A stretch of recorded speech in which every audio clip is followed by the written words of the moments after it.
হরে কৃষ্ণ। দেখতে দেখতে 1 বছর হয়ে গেল। মায়াপুর যাওয়ার উদ্দেশ্যে ইন্ডিয়ায় গিয়েছিলাম। আর এই যে বারাসাতের কালী মাকে তোমরা দর্শন করো। আমরা বারাসাতে গেছিলাম এক কাকার বাসায়, তখন এই মন্দিরে এসেছিলাম। তো আমরা আজকে রাম মন্দিরে যাওয়ার উদ্দেশ্যে বেরিয়েছিলাম। এই দেখো রাম মন্দিরে এখানে নাকি 151 ফিটের হনুমানজি আছে, এই যে। আর কতটা উচ্চতা, তার পাশেই ছিল মহাদেব। পরে তোমাদের দর্শন করাবো।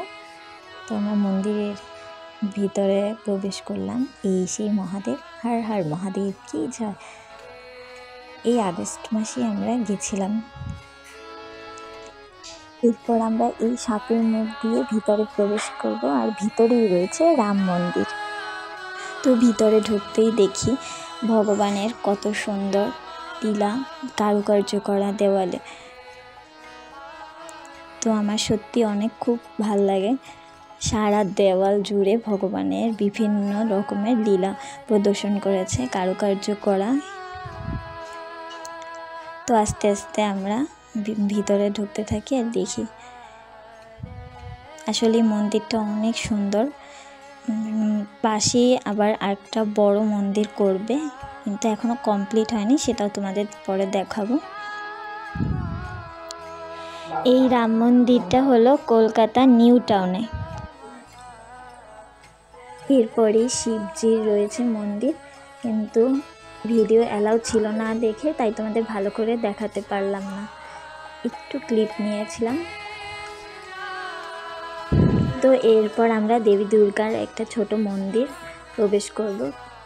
তো তোমাদের দর্শন করাই, চলো।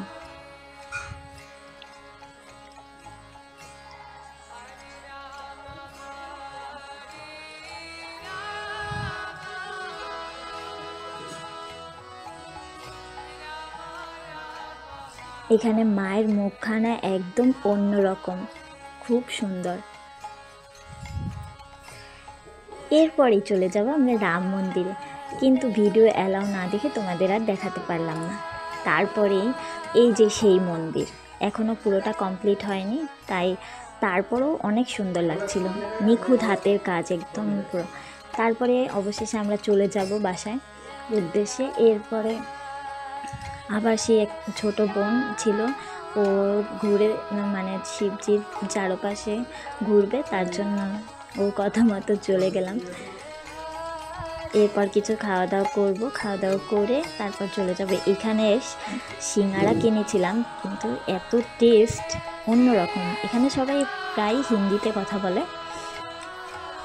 তো ঠিক আছে, এই ছিল কয়েকটা ছবি তুলেছিলাম। এরপর বাড়ি যাওয়ার উদ্দেশ্যে রওনা দিলাম। তো হরে কৃষ্ণা।